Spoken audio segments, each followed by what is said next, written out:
అరే ఒక్క ఛాన్స్ అని అడిగినప్పుడు ఇచ్చినప్పుడు ఆ ఛాన్స్ని చాలా జాగ్రత్తగా ఒళ్ళు దగ్గర పెట్టుకుని ప్లాన్డ్గా ఒళ్ళు దగ్గర పెట్టి ముందుకెళ్ళాలి. ఈ వైసీపీ గవర్నమెంట్ ఏం చేసింది, 2019లో అధికారంలోకి వచ్చిన దగ్గర నుంచి ముందుకి ఒళ్ళు దగ్గర పెట్టి వెళ్ళాల్సింది ఒళ్ళు పొగరతో వెనక్కి వెళ్ళింది. దానివల్ల పరిణామాలు ఇట్లాగే ఉంటాయి. ఇప్పుడు మళ్ళీ అధికారంలోకి వచ్చిన వాళ్ళు కూడా ఇంత పెద్ద మెజారిటీ కాబట్టి ఎవరైనా మామూలుగా గెలిచినా చాలా ఒళ్ళు దగ్గర పెట్టుకుని ప్లాన్డ్గా ముందుకెళ్ళాలి. వాళ్ళు కూడా ఇట్లాగే చెలరైపోతే ఇట్లాగే రిజల్ట్ వాళ్ళకైనా వస్తుంది. ఎవరైనా సరే మాకు ఒకటే అనేది ఈ ఏపీ ప్రజలు ప్రూవ్ చేశారు. నిజంగా ఏపీ ప్రజలను అప్రిషియేట్ చేయాలి ఈ ప్రూవ్ చేసినందుకు దాని అంశంలో. సరే, అయితే కొన్ని కారణాలు ఉన్నాయి. వైసీపీ ప్రభుత్వం చేసినటువంటి ఎన్నో కారణాలు ఉన్నాయి. నిజానికి 2019లో చంద్రబాబు పవన్ కళ్యాణ్ ఓడిపోవడానికి ఆ ప్రభుత్వం ఎన్ని కారణాలు ఉన్నాయో అన్ని కారణాలు ఈ ప్రభుత్వానికి కూడా ఉన్నాయి. అయితే అవి ఏంటి, వాటిలో మేజర్ ఇన్సిడెంట్స్ ఇష్యూస్ ఏంటనేది మనం ఈ వీడియోలో మాట్లాడడానికి ట్రై చేద్దాము. బ్రీఫ్గా మాట్లాడుకుందాము. ఎక్కువ అవుతున్న ఇంకా కారణాలు ఉంటాయి ఆబ్వియస్లీ, కాబట్టి దానికి సెపరేట్గా ఇంకో వీడియో చేద్దాం. ఫస్ట్ రీజన్ నా ఉద్దేశంలో ఏంటంటే ఆల్కహాల్ని బ్యాన్ చేస్తానని మాట ఇచ్చి అది తప్పగా ఇచ్చేటువంటి ఆల్రెడీ ఇస్తున్నటువంటి లిక్కర్ ఒక చీప్ కల్తీ క్వాలిటీ లేనిది, అంటే ఒక మత్తు మందుని తీసుకెళ్ళి నోట్లోకి వస్తున్నారనే ఫీలింగ్, దానికి ఒక టేస్ట్ లేకపోతే ఇంకోటి నేను మందాగా అలవట్లేదు ఇప్పుడు. సో దాని మీద ఎన్నో కంప్లైంట్స్ ఆంధ్రప్రదేశ్ వచ్చిన నార్మల్ చదువుకునే పిల్లలు, కాస్త పెద్దవాళ్ళు, ఉద్యోగాలు చేసిన వాళ్ళ దగ్గర నుంచి పనులు చేసుకునేటువంటి వాళ్ళ వరకు కూడా, డైలీ లేబర్ వరకు కూడా అందరి కంప్లైంట్స్ ఆల్కహాల్ మీదే ఉన్నాయి. రాయలసీమలో తీవ్రంగా దెబ్బకొట్టిందంటే డెఫినెట్లీ ఆల్కహాల్, అందులో ఎటువంటి క్వశ్చన్ లేదు. ఎన్నో ప్రామిసులు చెప్పి జగన్మోహన్ రెడ్డి అధికారంలోకి వచ్చారు. స్పెషల్ స్టేటస్ గురించి కావచ్చు, సిపిఎస్ రద్దు గురించి కావచ్చు, మద్యాన్ని పూర్తిగా బ్యాన్ చేసేస్తాం ఏపీలోని, ఇవన్నీ పూర్తిగా చేయకపోగా మేము చేయలేకపోయామని ఒప్పుకునే దమ్ము కూడా చూపించాల. కనీసం మేము అవును మా వల్ల కాలా, ఈసారి ఇలా చేస్తాము, ఇందువల్ల చేయలేకపోయాము, రెవెన్యూని కోల్పోలేము, ప్రత్యేక హోదా విషయంలో ఇట్లాగా అని చెప్పేటువంటి దమ్ముని చూపించాల. అంటే నువ్వు ఆల్రెడీ మోడీ కాలర్ పట్టుకుంటానని చెప్పినోడివి నిజంగా పట్టుకునే ప్రయత్నం చేసి అది వర్కౌట్ అవ్వకపోతే కొన్నాళ్ళకి చెప్తే ఓకే. అధికారంలోకి వచ్చిన 1 month లోపే ప్రెస్ మీట్ పెట్టి వాళ్ళకి ఆల్రెడీ అధికారం వచ్చేసింది, సో మనం వాళ్ళని అడగలేమని చెప్పి చేతకంతనని చూస్తే దాన్ని ఎందుకు యాక్సెప్ట్ చేస్తాం? సో పైగా ఈ హామీలు చేయకుండా 96% హామీలు చేసేసామని సోది కబుర్లు చెప్పడం అనమాట. నిజాలను ఒప్పుకోకపోతే ప్రజలు చాలా సీరియస్గా తీసుకుంటారు. లాస్ట్ 2 వారాలు తీవ్రంగా దెబ్బ కొట్టింది ల్యాండ్ టైటిలింగ్ యాక్ట్ మంచిదే. దాంట్లో ఈ అధికారులు కానీ, జగన్మోహన్ రెడ్డి కానీ, ఈ కోటరీ కానీ చూపించినటువంటి అత్యుత్సాహం, అంటే జగన్మోహన్ రెడ్డి ఫోటోలు ఉండాలి, జగన్మోహన్ పట్టదారు పాస్బుక్ మీద మా ప్రభుత్వం కాబట్టి జగన్ ఫోటోలు ఉండాలని చెప్పిన మూర్ఖపు ఐడియా 2 వారాల్లో సర్వనాశనం చేసేసింది వైసీపీ. అందులో ఎటువంటి డౌట్ లేదు. సాక్షి మీడియా బంగారు కొండ, గతంలో 2019లో ఏబిఎన్ కానీ, టీవీ5 కానీ ఎట్లయితే నాశనం చేసాయో చంద్రబాబు నాయుడిని, ఆ ప్రభుత్వాన్ని, ఈ ప్రభుత్వాన్ని సర్వనాశనం చేయడంలో సాక్షి మీడియా అద్భుతమైనటువంటి పాత్ర పోషించింది. 24 గంటలు క్వశ్చన్ చేయకుండా భజనలు చేస్తూ, చిన్న పని చేసినా దాన్ని 100 సార్లు చెప్పి ఏమీ చేయనా వాటి గురించి టాపిక్ ఎత్తకుండా నాశనం చేసింది. నోటి పొగరు, నోటి దురుసు, ఇది చాలా తీవ్రంగా ఎఫెక్ట్ ఇచ్చింది వైసీపీ యొక్క ప్రభుత్వాన్ని. ఎందుకంటే నోరు తెరిస్తే బూతులు మారుతూ ఉంటారు ఈ నాయకులు. కొడాలని అని అంటాం మనం, కొడాలి నాని వీళ్ళకి లీడర్ అంతే. వీళ్ళు కాకుండా మిగతా వాళ్ళు కూడా సాక్షాత్ ముఖ్యమంత్రి పవన్ కళ్యాణ్ యొక్క పెళ్లి గురించి మాట్లాడతారు. మాకెందుకయ్యా, నువ్వు 100 చేసుకో, ఆయన 100 చేసుకుంటాడు.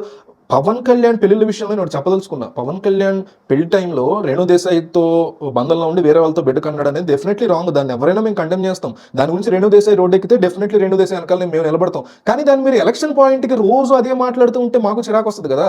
అట్లాంటి మీరు అర్థం చేసుకోవాలి. పవన్ కళ్యాణ్ చేసింది తప్పు కాదని అందరూ 5-6 పెళ్లి చేసుకోవచ్చని ఎవ్వడూ చెప్పట్లా, తప్పే. కానీ రాష్ట్రానికి దానికి సంబంధం లేదు కదా. ఒక వ్యక్తిగా రేణు దేశాయ్కి సపోర్ట్గా నిలబడడానికి మేము కూడా సిద్ధంగానే ఉన్నాం. రేణు దేశాయ్ కనుక రోడ్డు మీద వచ్చి పోరాటం చేస్తే పవన్కి వ్యతిరేకంగా, కానీ ఆవిడ అసలు పట్టించుకోకుండా ఆవిడ జీవితం ఆడిపోతుందో వాళ్ళ అండర్స్టాండింగ్లో వాళ్ళు ఏదో ఉన్నప్పుడు నువ్వు మళ్ళీ అదే అంశాన్ని ఎత్తుకొచ్చి 3 పెళ్లి చేస్తున్నాడు, 4 పెళ్లి చేస్తున్నాడు అంటే పోలవరం ఆగిందా, దానివల్ల ఇంకొకటి ఆగిందా, మేము ఎందుకు పట్టించుకుంటాం అవన్నీ? ఒకటి కాదు. ఇక ఒక పక్క పవన్ కళ్యాణ్ ఇట్లా అయితే అసెంబ్లీలో చంద్రబాబు నాయుడు గారి యొక్క భార్య గురించి మాట్లాడడం, ఇది కూడా చాలా దారుణమైనటువంటి అంశంగా జనాలు తీసుకున్నారు. ఆయన ఏడ్చిన రోజున చాలా మంది గుర్తు పెట్టుకున్నారు. వైసీపీ వాళ్ళు కూడా చాలా సీరియస్ అయ్యారు. అసలు ఎందుకు లేనిపోని పెంట పెట్టుకుంటారు మీరు నోటి దూర్సు వల్ల? రాముడి విగ్రహం తల నరికేసినటువంటి ఇన్సిడెంట్ జరిగితే మీకు గుర్తుందో లేదో, ఆ మధ్య రాముడి తల నరికితే ఎవరికి నష్టం అనేసి కొడాలని మాట్లాడారు. అంటే ఎంత అరగెంట్ గా మీరు మాట్లాడితే జనం యాక్సెప్ట్ చేస్తారా? అక్కడ యేసు ప్రభు తలైనా, అల్లాకి సంబంధించిన విగ్రహం అయినా, రాముడి విగ్రహం అయినా, మర్యాద ఒక కులం, ఒక మతం ఉన్నప్పుడు దానికి ఖచ్చితంగా ఇచ్చి సావాలి. అది ఇవ్వలేదు. ఈ రోజు ఇట్లాంటి సిచ్యువేషన్ తీసుకొచ్చారు. సో బటన్ నొక్కడం గురించి, బటన్ నొక్కడం 100 బటన్ నొక్కా మీకు డబ్బులు ఇచ్చా, ఎంత ఇచ్చా, ఇంటింటి కాగితాలు పంపించారు. మీ కుటుంబానికి ఎంత లబ్ధి వచ్చిందని ముష్టేస్తున్నారు మాకు. డబ్బులు లేనటువంటి పేదవాడికి కూడా ఉండేది సెల్ఫ్ రెస్పెక్ట్. ఇది చాలా బాగా గుర్తుపెట్టుకోవాలి వైసీపీ వాళ్ళు. వీళ్ళు గుర్తుపెట్టుకోకుండా మేము డబ్బు ఇస్తే వాళ్ళు ఓట్లు వేసేస్తారన్న ఒక మైండ్ గేమ్తో, ఒక భ్రమలో వెళ్ళినటువంటి వాళ్ళకి ఏం దెబ్బ తగిలిందంటే, మాకు కావాల్సిన సెల్ఫ్ రెస్పెక్ట్ ఇస్తే ఇవ్వండి, లేదంటే లేదు. మీ ప్రభుత్వం కాబట్టి ఇస్తే ఇవ్వండి, లేదంటే లేదు. అంతేగాని మమ్మల్ని ముష్టోళ్ళలాగా ట్రీట్ చేయొద్దు అని. అంటే ఏమైందంటే ఇస్తున్నాం ఇంతమందికి ఇచ్చేసరికి మిగతా కేటగిరీ జనాలందరూ జగన్ మీకు ఎంత ఇచ్చాడా, ఎంత వస్తున్నాయా మీకు అనేసి మాట్లాడటం మొదలెట్టేసరికి మాకేం దిక్కు దివానం లేదా, ఇడిస్తేనే మేము బతుకుతాము, వీళ్ళందరూ ఇట్లా మాట్లాడుతున్నారేంటి, ఎందుకు మాట్లాడుతున్నారంటే ఈ రకంగా వీళ్ళు పబ్లిసిటీ చేసుకున్నారు కాబట్టి వాళ్ళు అట్లా మాట్లాడుతున్నారు కదా అనే ఫీలింగ్ వీళ్ళలో పడిపోయింది. మేము ముష్టోళ్ళం కాదని చెప్పి ముష్టిగా గట్టిగా నొక్కి చూపించారు. సో ఒకసారి చెప్తే సరిపోయేది. ఏదో అన్ఎంప్లాయ్మెంట్, ఏపీలో అన్ఎంప్లాయ్మెంట్ ఉందయ్యా అంటే సచివాలయ ఉద్యోగాలు ఇచ్చారు, వెరీ గుడ్, అప్రిషియబుల్. అయితే అది సరిపోదు కదా, ఇన్ని కోట్ల మంది అన్ఎంప్లాయీస్ ఉన్నప్పుడు వాళ్ళకి ఏదో ఒకటి చూపించాలి కదా. సో దాని మీద కూడా బాగా వచ్చింది. రోడ్లు బాగాలేదు స్వామి, రోడ్లు బాగాలేదు స్వామి అని మీడియాకి ఎక్కి జనాలు అందరూ మొత్తుకుంటుంటే, చిన్న చిన్న ఊళ్ళలో వెళ్ళడానికి ఆటోలు నడుములు పట్టేసి సెరికల్ స్పాండైటిల్స్లో వచ్చి రకరకాల ఇబ్బందులు పడుతుంటే దాని గురించి ఒక్క రోజు కూడా ప్రెస్ మీట్ పెట్టడము, ఏదైనా చేద్దామనో ఏమీ లేదు. రిపేర్ లేదు, పాత గవర్నమెంట్ వేసిన రోడ్లు పాడైపోతే వాటిని కూడా బాగు చేయించేటువంటి దిక్కు దివాన్ లేదు. ఏ రోజు కూడా ముఖ్యమంత్రి బయటకు వచ్చి ప్రెస్ మీట్ పెట్టారు. రేపు చంద్రబాబు నాయుడు పవన్ కళ్యాణ్ కూడా పెట్టబోతే ఇట్లా క్వశ్చన్ చేస్తాను. ప్రెస్ మీట్ అనేది ఏ నాయకుడైనా, ముఖ్యమంత్రి అయినా, ప్రధానమంత్రి అయినా, ఎమ్మెల్యే అయినా అడపా పెడుతూ ఉంటే ప్రజల తరఫున, మన తరఫున మీడియా క్వశ్చన్స్ అడుగుతుంది. అది జస్ట్ బేబీ స్టెప్, ఒక్క స్టెప్ అంతే. అట్లా స్టార్ట్ అయితే దానికి వాళ్ళు సమాధానం చెప్పాల్సిన పరిస్థితి వస్తుంది. కాబట్టి ఒడి దగ్గర పెట్టుకుని ఆల్రెడీ పని చేసి అప్పుడు వస్తారు ప్రెస్ మీట్కి ఇవ్వాలి. కాబట్టి రేపైనా ఇది ప్రెస్ మీట్ యొక్క ఉపయోగం. అంతేగాని ఆడు ఫేస్ చూడడం, Jagan face, Pawan Kalyan face, Chandrababu face చూడడం మాకేం దోలా, మోడీ ఫేస్ చూడడం రోజు లేని ఫిగర్లా, దాని గురించి అడుగుతాం ప్రెస్ మీట్లో, అంతకంటే ఏముంటుంది. సో ఇంకొకటి, నా ఫేస్ చూసే ఓటేయాలి, ఏ ఓటేసినా వేయకపోయినా నా ముఖం చూసే ఓటేయాలి అని క్యాండిడేట్స్ అటు ఇటుకి ఇష్టం వచ్చినట్టు మార్చడం ఎలక్షన్ ముందు చాలా దెబ్బ కొట్టింది. ఎక్కడ నెల్లూరు సిటీలోని అనిల్ కుమార్ యాదవ్, ఎక్కడ నసరాపేటలో ఎంపీ క్యాండిడేట్, ఎమ్మెల్యే క్యాండిడేట్ని తీసుకెళ్ళి అసలు ఏం సంబంధం ఉందా? అట్లాగా ఓటు పడితే నామకం చూసే పడాలి తప్ప ఇంకొక ఆప్షన్ లేదు. అట్లా గజిబిజిగా అందరినీ గందరగోళం చేసేయడం, క్యాండిడేట్స్కి లోకల్గా ఉన్నటువంటి కనెక్ట్ మిస్ అయిపోద్ది కదా. మరి అట్లా క్యాండిడేట్ని ఆల్రెడీ క్యాడర్ని నిర్మించుకున్నటువంటి ప్రాంతంలో ఉన్న లీడర్ని తీసుకెళ్ళి ఎక్కడికో పడేస్తే, 2 నెలల ముందో నెల ముందో పడేస్తే ఎక్కడ బిల్డ్ చేసుకుంటారు క్యాడర్స్? జగన్ ఫేస్ చూసి వేయాలి ఓట్ అనే కాన్సెప్ట్తో పెట్టారు. జగన్ ఫేస్ చూసి వేయాలి, ఇంకా ఆప్షన్ ఇవ్వాలి జనాలకి. జగన్ ఫేస్ చూశారు, ఎవడ ఇలా. సో ఇంకా గవర్నమెంట్ ఎంప్లాయీస్ తీవ్రమైనటువంటి దెబ్బ కొట్టింది. సిబిఎస్ రద్దుతో పాటుగా పెన్షన్లు కానీ, శాలరీస్ కానీ టైంకి పోగా ఇష్టం వచ్చినట్టు మాట్లాడడం, ఆ సంఘాల పెద్దలని కొనియటం, ఆ సంఘాల పెద్దల్ని డబ్బులు పెట్టి కొనేసి, ఆల్రెడీ లీడర్స్గా ఎవరైతే ఉంటారో టీచర్ల సంఘాలకి వాళ్ళని డబ్బులు పెట్టి కొనేసి వాళ్ళతో మిగతా వాళ్ళ నోర్లు మోయించడం, డబ్బులు ఇవ్వకపోవడం, ఎన్జిఓలకు సంబంధించి సమాధానం సరిగ్గా చెప్పకపోవడం, మీటింగ్లకు కూడా అటెండ్ అవ్వకపోవడం, ఇష్టం వచ్చినట్టు ప్రవర్తించడం అని కూడా దెబ్బ కొట్టాయి. అండ్ 10 చెప్పాను నేను, 11ది బోనస్ కూడా చెప్తున్నా. ఇంకా చాలా ఉన్నాయి, మన తర్వాత వీడియోలు చేద్దాం. రెచ్చగొట్టడం, పూర్ వెసెస్ రిచ్ అనే కొత్త పెత్తందారులు పేదలు. ఎవడయ్యా పెత్తందారు? ఎవరి దగ్గర? మా దగ్గర డబ్బులు లేవు స్వామి, ఎవరు చెప్పాడు? మాకంటే ఇంకా ఇబ్బందికర పరిస్థితిలో ఉన్నారేమో వాళ్ళు. మేము అవసరమైతే వాళ్ళకి హెల్ప్ చేస్తానే, వాళ్ళు బెటర్ అయితే వాళ్ళు మాకు హెల్ప్ చేస్తారు, మేమంతా ఒకటే. కానీ పెత్తందారుల కింద సామాన్యంలో, మిడిల్ క్లాస్లో చూపించేసి ఇంకా డౌన్ రోడన్గా ఉన్న వాళ్ళందరూ ఓట్లు తెచ్చుకోవాలనేటువంటి ఆ రెచ్చగొట్టేటువంటి ధోరణి. కేవలం ఇది ఒక్క విషయమే కాదు.